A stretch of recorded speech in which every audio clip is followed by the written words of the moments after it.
नमस्कार दोस्तों। जी हाँ दोस्तों, बंगला जल चुका है। जी हाँ, हम बात कर रहे हैं चिराग पासवान की। जिस प्रकार से चिराग पासवान ने विधानसभा चुनाव में नीतीश को अपने कह सकते हैं कि अपने गिरबान में उनको झाड़ने के लिए कई मौके दिए। लेकिन इस बार नीतीश कुमार ने ऐसा गेम कर दिया कि पूरा बंगला ही जल गया है।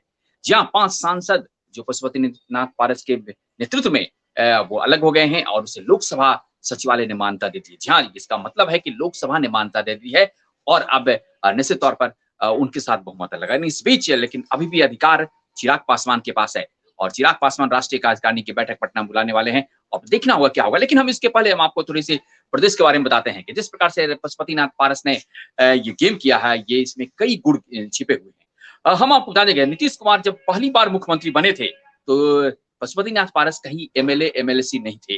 लेकिन उन्हें संसदीय कार्य मंत्री नीतीश कुमार ने भी बनाया था। एक ही मंत्री बनाया था, उसमें पशुपतिनाथ पारस को बनाया था। जी हाँ, ये दीर्घकालीन राजनीति का एक गेम था, जो नीतीश कुमार ने गेम खेल चुके थे और उसके बावजूद भी जब आज जरूरत पड़ी नीतीश को, तो पशुपतिनाथ पारस ने उनका साथ दिया। जी हाँ, और पशुपतिनाथ पारस जिस प्रकार से अपने सांसदों को लेकर अलग हो गए हैं और केंद्रीय मंत्रिमंडल में भी स्थान पा सकते हैं। यहाँ तक कहा जा रहा है कि अगर निश्चित तौर पर लोजपा से अगर अलग हुए, तो वो जदयू में भी शामिल हो सकते हैं। हालांकि अभी ऐसी कोई संभावना नहीं है जिस प्रकार से कहा गया है, लेकिन यह भी हो सकता है।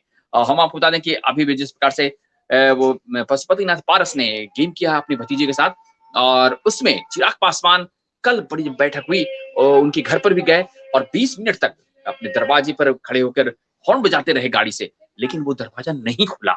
आखिर ऐसा पशुपतिनाथ पारस को दिन में सोने की आदत है, घर में ही रहते हैं, लेकिन वहां नहीं थे वो और बाद में जब गेट खुला तो वो उनसे मुलाकात नहीं किए क्योंकि ये सब बैठे हुए थे कहीं और वीणा देवी के घर में जहां पर बैठक चल रही थी पांचों सांसदों की, जिसमें ऐसा कहा जाता है कि ललन से भी थे। जी हाँ, ललन जी वही हैं जो जदयू के खास हैं, नीतीश कुमार के खास हैं, सांसद हैं और मंत्री बनने के पूरे के नाम आ रहे हैं जदयू की तरफ से।